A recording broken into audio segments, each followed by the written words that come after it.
Dojo Live. I'm broadcasting from Los Angeles. Welcome to another edition and to the show. Appreciate you having you with us. I'm joined today by my co-host Kim Lantis in Hermosillo, Mexico. Hi, Kim. Welcome. Hello. Thank you. And Carlos Ponce in just outside of Mexico City. Welcome to the show again, guys. Thank you. Today we're talking with Shannon Hogue. Did I say that right? You got it. Excellent. Who is the Global Head of Solutions Engineering at Karat. We're going to look forward to talking with you about something not a lot of people talk about, the technical interview, the process of going through the technical interview specifically for software companies that are hiring software engineers and the challenges around that. But before we go into that, let's get to know you a little bit. Shannon, could you please introduce yourself? Tell us a little about you. Yeah, sure. So hi, everyone. My name is Shannon Hogue. I'm really honored to be here. Thank you so much. So I am a software engineer by trade. I started writing software way back in the 90s and worked at a few amazing companies. And I came up the chain in engineering and engineering management. Eventually, I realized that, it's my job to make sure that my team is growing, that I advocate for them internally. And I didn't do that very well because I couldn't tie what they were doing to business value. And so I moved into sales engineering at a couple of amazing companies, including New Relic, which I loved. And the rest is history. I just really love speaking with people. I grew up in Chicago, outside of Chicago. I'm a huge Cubs fan. I have a couple of pups and a cat. So I have a little zoo going on in my apartment in San Francisco. But yeah, that's me. Nice to meet all of you. Yeah, awesome. 20 years in the Bay Area, and I can still hear your little Chicago accent every now and then. I love it. Yay for women in STEM. Let's do it. Okay. Women in STEM. Yeah, that's right. That's right. Yeah. All right, Shannon. It's actually, I think it's pronounced carrot. It is that right? carrot. I didn't. Carrot. I didn't want to jump in, but no, that's okay. It's definitely carrot. It's all about that correct. bling. Yeah. Tell us about it. Tell us about Karat. What does the company do? Tell us. Yeah, so Karat actually conducts the first round of technical interviews, but we do that with interview engineers that are highly trained. And so I have a really cool job. It's my job at Karat to help companies develop structured interview processes that align to their hiring bars, identify and assess core competencies that they're looking for, and make sure that they get the most predictive signal out of each interview. And we scale through interviews. Awesome. Yeah. All right. Well, what's the topic of conversation today? Who's introducing the show? Kim, you ready? Sure. Yes. Let's do it. Let's go right into it. So we've already talked about this a little bit, but we're going to be talking about interview engineering, fixing the broken technical interviews specifically. The idea is that the problem with most interviews is that they're deemed as nobody's job. So Karat helps make us think about this differently. So please, tell us a bit about why the technical interview is broken and how to fix it. Yeah, absolutely. No pressure. No pressure at all.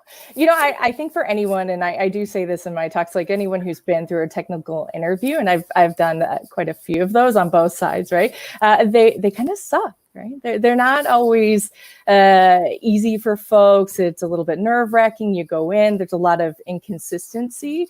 And I think, one thing to keep in mind when you're doing an interview and why it's so important to me and why I'm at Karat is that, interviewing changes people's lives. And so I think we as companies, owe it to folks to have a structured interview process in place, learning to set expectations correctly, making sure that, it's predictive, right? Make sure it's sensitive, right? Understanding, making sure it produces a distribution that allows you to make meaningful distinction between candidates rather than injecting the subjectivity that all of us have been,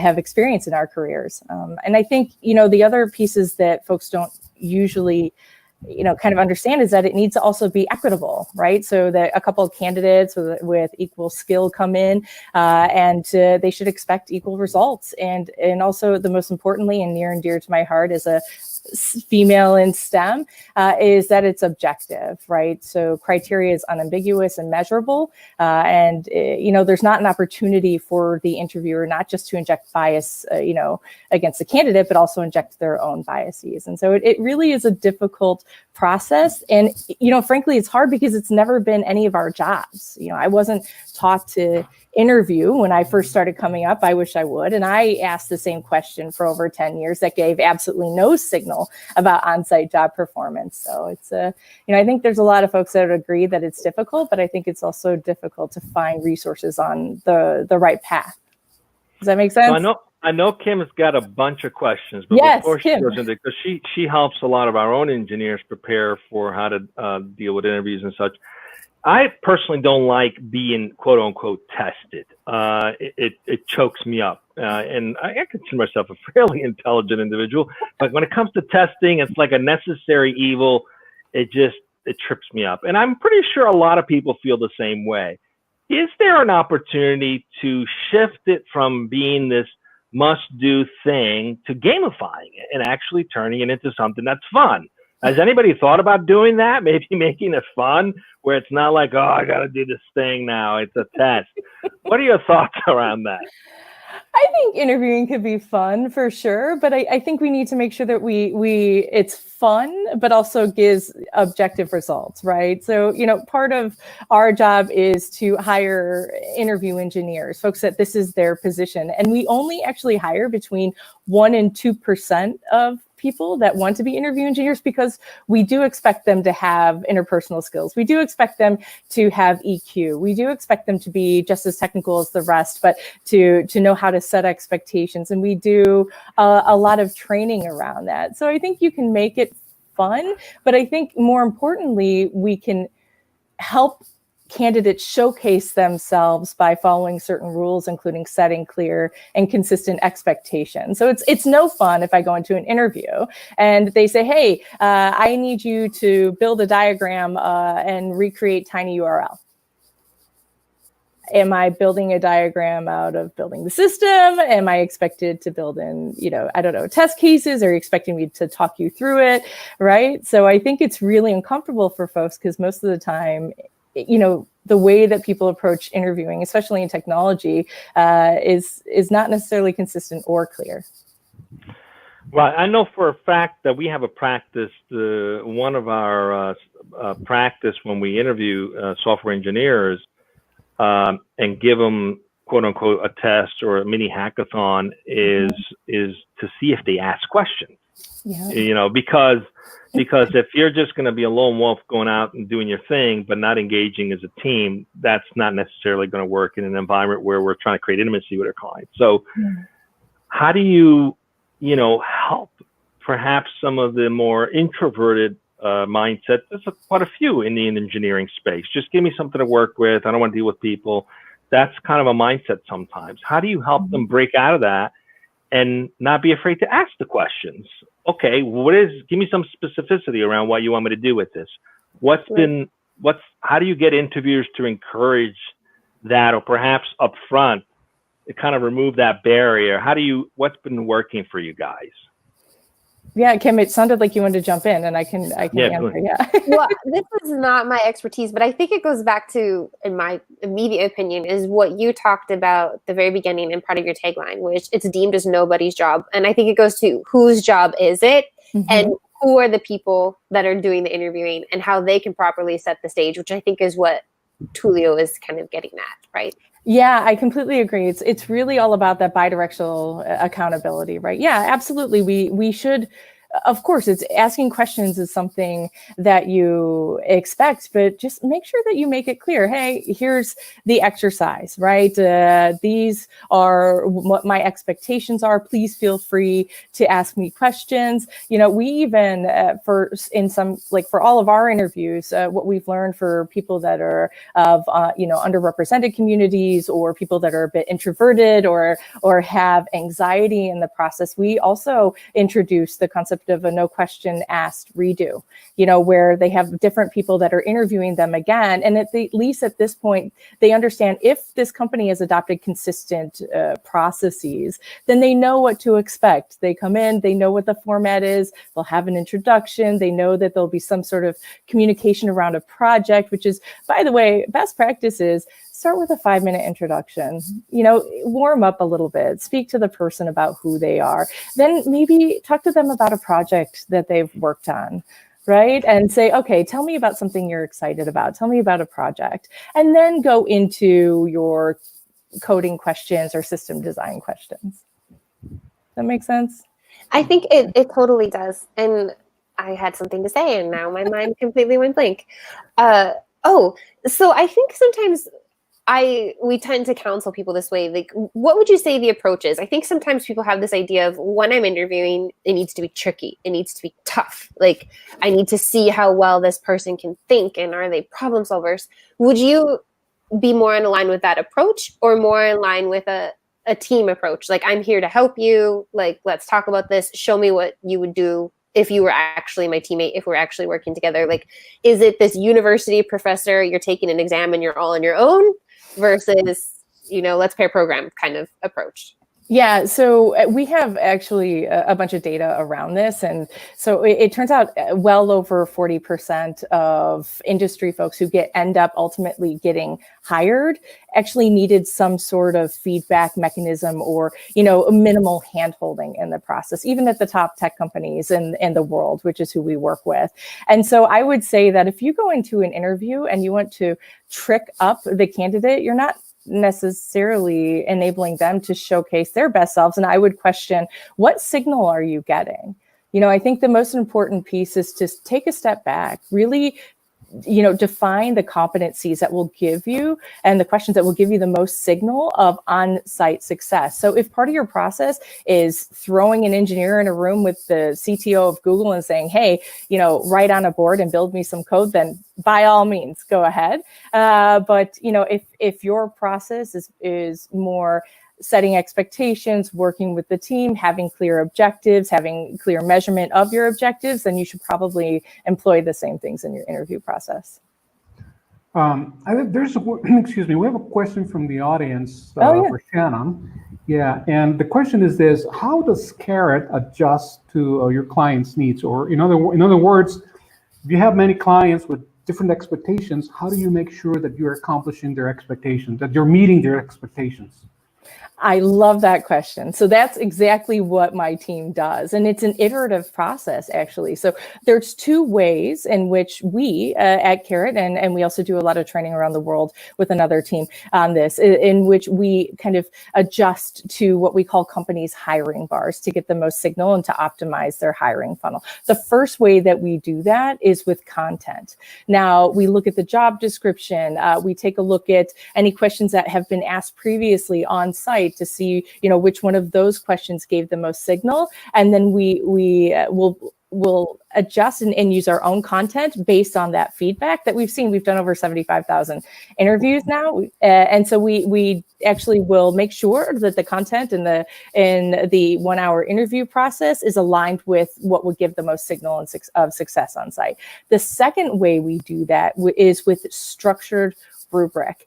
Throughout the interview process, what we've learned over time, we ended up with over 70 different inputs that the interview engineer fills out throughout the process. So we actually have structured rubrics around each of the competencies, communication skills all the way to coding. And it's standard, and so we fill that out. And then the third thing that we do is as you would expect, we're developers. We make data-driven decisions. And so we monitor that data over time. So if we have a candidate that comes through, and in the first part of the engagement, they do the interview, and the folks who are the hiring managers say, you know what, I'm not sure that question gave us much signal, but this question did, then we can adjust and change out content. Now, over time, as we look at the ultimate outcome, what we do is we take a look at all the data and say, okay, you thought that communication was really important, so we weighted that extra heavy, but we noticed you've hired quite a few candidates that didn't necessarily have as high of a score, I hate using score, but a score in communication.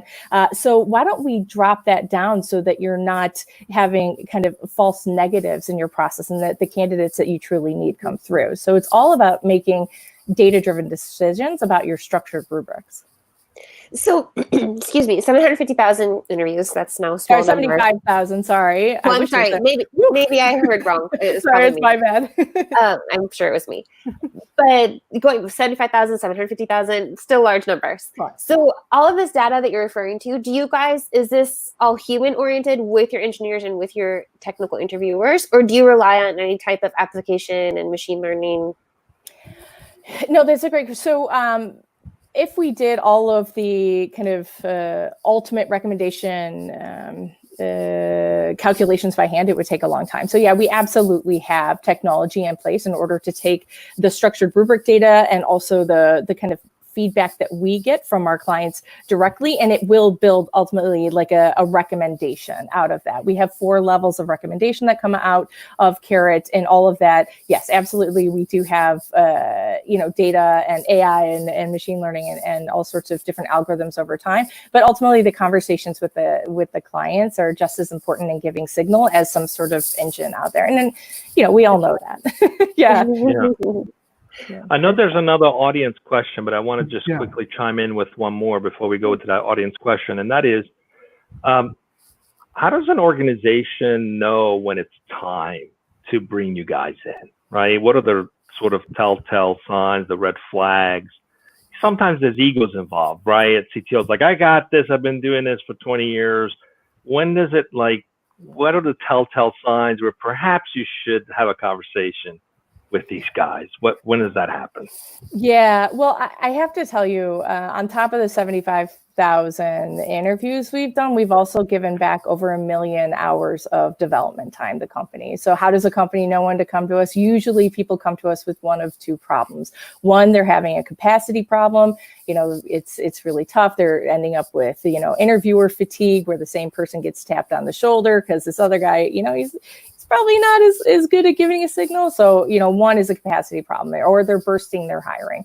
Even if you're hiring 50 or 30 engineers, and especially if you don't have a huge group of folks who are trained on interviewing, because again, that's not their job, they come to us and we handle the capacity problem. But the other problem that we see more often than not is a consistency problem. CTOs will come and say, sometimes we get great folks in here, sometimes we don't, or hey, Shannon and team, we'd really like to make sure that we're a more diverse culture, but we have no way of sensing whether or not subjectivity is coming into the mix, like this kind of tribe mentality and so on, and they need some data around the process. And then I guess the last would be, companies that know that they want to raise their hiring bar. They know that they kind of want to, build a little bit more of an A team, I guess, as they would put it, but essentially just consistently raising a hiring bar, but they don't have the data to do that because frankly, historically, you don't have that data, right? It's a black box. You have an interviewer, you have a candidate, they go into a room, you close the door, you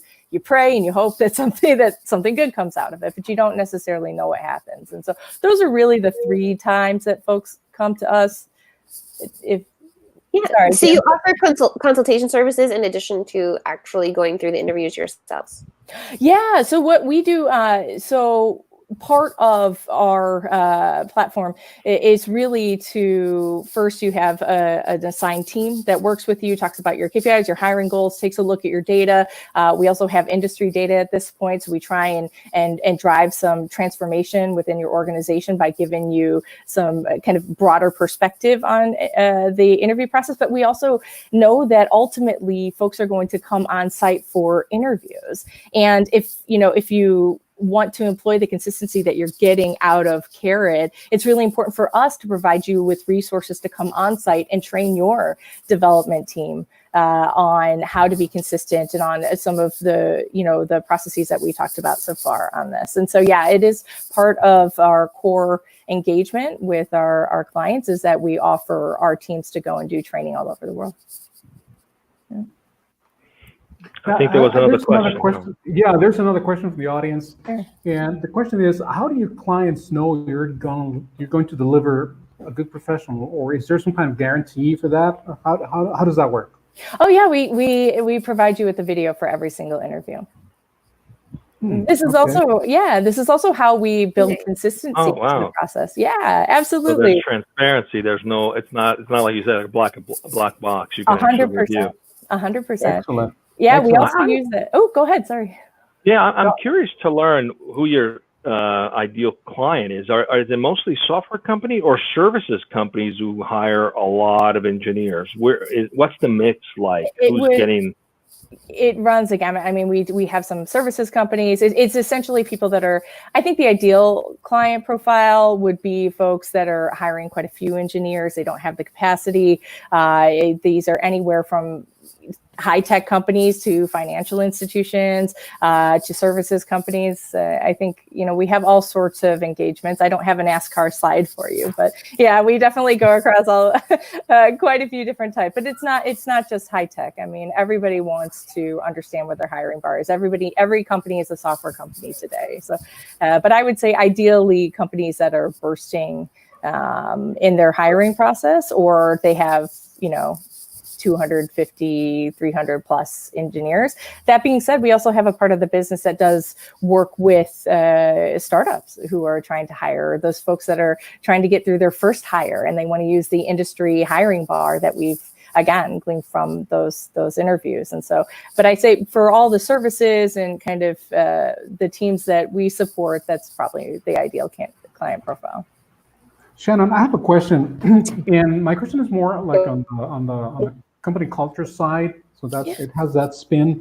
There are a lot of companies out there, especially bigger companies or large companies, large organizations, that are sort of prone to referring to their engineering teams or the engineers as resources. And on the other hand, you have engineers who might be a little bit reluctant to be referred to as such. So because there are controversies on what term to use and why to use it and when not to.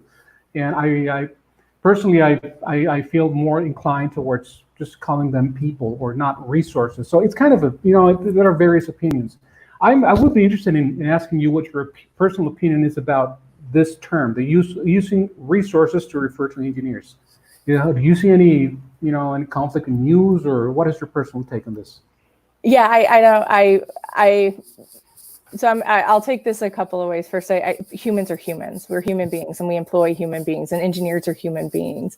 I understand the desire to kind of box folks into a resources bucket when you're working on the operations side, for example. And I think it's really important for engineering leaders to be able to communicate with operational leaders within a company, because part of your job is to be able to equate what your team is working on or your priorities with business value. You have to tie the two together, or else you're failing your team and you won't be able to advocate for the resources that they need. Resources being software, product, money, not humans, right? Mm-hmm. But again, I think you have to be comfortable with both. But if you ask me from a personal perspective, speaking about engineers as resources outside of the context of your OpEx, I find it is our job as managers and folks in management to hire people smarter than us and give them what they need to do their job and trust them.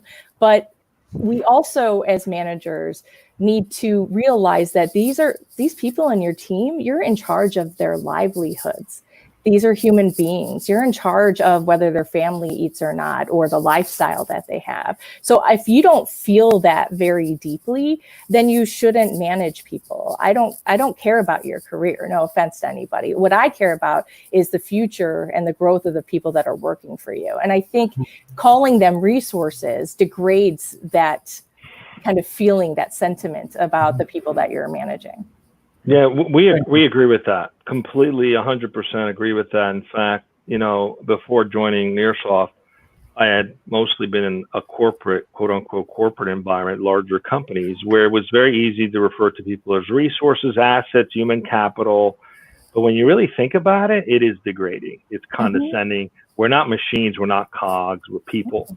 And it's disrespectful. And I think we'd like to see that change. Certainly as an organization, we don't refer to our folks as resources. It's frowned upon. I agree. And, technology, we've come a long way. Look, we're here. There's 2 females here talking about technology. It's exciting. But we have a long way to go. And if you don't recognize that there's room for improvement, then the evolution doesn't happen. And I think, absolutely looking at developers as humans first is extremely important. And at Karat, by the way, that's part of the reason I'm at Karat, is it's the safest place and it's the place that aligns with my values, the closest that I've ever been in my entire career. We would never, ever refer to candidates or interview engineers or our engineers as resources.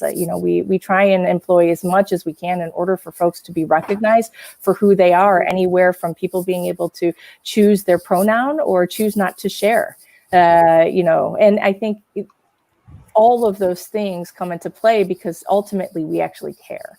Right. And so I'm with you. I love this audience. Thank you. Right. Well, congratulations. I think that caring company culture goes a long way. And I think it's really contagious. And that's very encouraging.